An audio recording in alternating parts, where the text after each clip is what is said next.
वालेकुम। Hope all you are well. आज जो हम जिस टॉपिक पे बात करेंगे वो मोस्ट आस्क्ड क्वेश्चन है कि ज़्यादातर बच्चे जो है वो न्यूज़पेपर जो है वो नहीं कुछ अफोर्ड नहीं करते या मतलब रीचेबल नहीं होते न्यूज़पेपर को, तो उनके लिए ऑनलाइन न्यूज़पेपर कैसे पढ़ सकते हैं।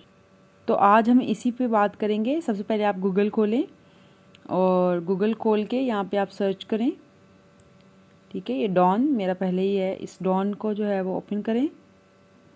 खुल गया, ये इनकी वेबसाइट है, इनको खोलें। फिर यहाँ पे देखिए पेज खुल के आ जाएगा डॉन का। तो आपने ये ऊपर जो है जहाँ पे ओपिनियन लिखा हुआ है ना, इसको ओपन करें। ये मैं आपको एडिटोरियल पढ़ने का तरीका बताने लगी हूँ। अब इसके बाद आप नीचे आते जाएं, ये ओपिनियन है डिफरेंट ऑथर्स के, ये देखिए।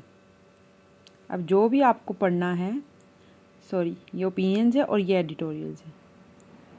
ठीक है, तो आपको रिकमेंडेड है कि ये ओपिनियन लाजमी ये पढ़ा करें।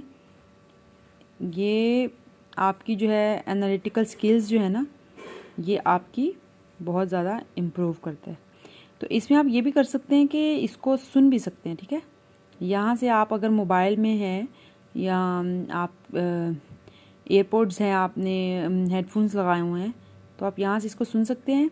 उससे आपकी जो है ना एक लिसनिंग की जो कैपेबिलिटी बढ़ेगी, इससे आपकी जो है वो इंग्लिश इम्प्रूव होगी।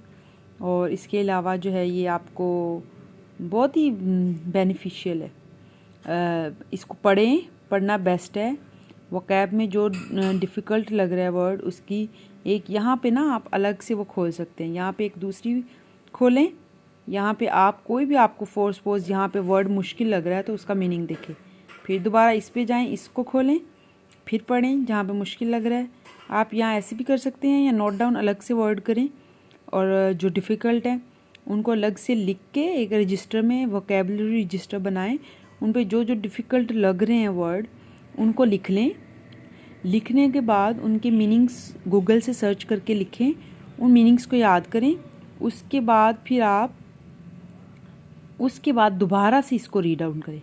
देखिए स्टार्ट में ये मुश्किल होता है, स्टार्ट में काफ़ी डिफ़िकल्टी आती है कि किस तरह जो है वो बार बार आपको मीनिंग्स। और आप यकीन करें, जब मैंने पढ़ना शुरू किया था तो मुझे 2-2 घंटे 2.5 घंटे लग जाते थे, और वो भी मैं ही इतने लगाती थी, वरना भले आप 5 घंटे भी बैठ के पढ़ो तो आप पढ़ लो, लेकिन फिर मुझे लगने लग जाता था मेरा टाइम वेस्ट हो रहा है। लेकिन आप यकीन करें, पहला महीना टाइम वेस्ट कर लें जितना भी करना है, 5 घंटे लगें 6 लगें, लेकिन ज़रूर पढ़ें। जब आप पढ़ के इतने वो हो जाएंगे ना, तो आपको फिर टाइम वेस्टेज नहीं लगा, फिर आपके लिए पढ़ना इंजॉयमेंट हो जाएगा। अच्छा, ये तो था कि आप ओपिनियन पढ़ें। और जब आपको एडिटोरियल पढ़ने हैं तो आप नीचे आएँ।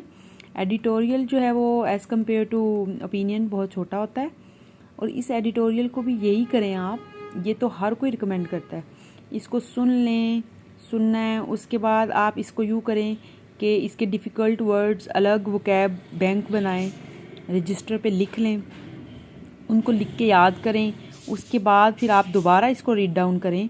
ये देखें, ये कोई बहुत बड़ा नहीं होता, बहुत छोटा होता है। रीड डाउन करने के बाद देखिए, मैंने थ्रू आउट अपनी जर्नी में वो जो सबसे बड़ी मिस्टेक की वो यही की कि मैं ज़्यादा लिखती नहीं थी कि हाँ मैं हो जाए। लेकिन यकीन करें, सारी चीज़ें एक साइड पे रख दें, सिर्फ इंग्लिश पे पहले फोकस करें। इंग्लिश होगी अच्छी तो आप सारे सब्जेक्ट क्लियर कर सकते हो, क्योंकि आप अभी तक पढ़ते ही आ रहे हो, आप चीज़ें सीखते ही आ रहे हो। लेकिन अगर आपने ये वाली प्रैक्टिस मिस की है ना, तो आपने सारी गेम CSS की लिखने में है, सारी गेम ही आपकी सेल्फ राइटिंग में है। आप इसको पढ़ें, इसके मीनिंग्स को देखें, फिर दोबारा से पढ़ें, 3 दफ़ा पढ़ें, 4 दफ़ा पढ़ें, 5 दफ़ा पढ़ें। स्टार्ट में आप जितना पढ़ सकते हैं आप पढ़ें। उसके बाद जब पढ़ लें आप अच्छे से, जब आपको इन चीज़ों की समझ आने लग जाए, फिर आप भले पहले आप ऐसे करें 2 लाइनें देख लें, फिर 4, 5, 6 ऐसा ऐसा करके लिखना शुरू करें। उसके बाद आप लिखने के बाद आप फिर इसमें ये नहीं सोचे कि मैं परफेक्ट लिखूंगा। मेरे साथ ये बड़ा इशू होता था, मैं जो सोचती थी कि मैं परफेक्ट लिखूं, लेकिन वो परफेक्ट के चक्करों में ना आप डर बैठ जाता है, फोबिया हो जाता है, राइटिंग फोबिया। मैं उससे बहुत ज़्यादा गुजरी हूँ। आपको राइटिंग फोबिया नहीं होना चाहिए। आप ठीक है, आप लिखें, आप बल्कि ये सोचें कि मैंने गलत ही लिखना है, कोई बात नहीं, 1 महीना गलत लिखें।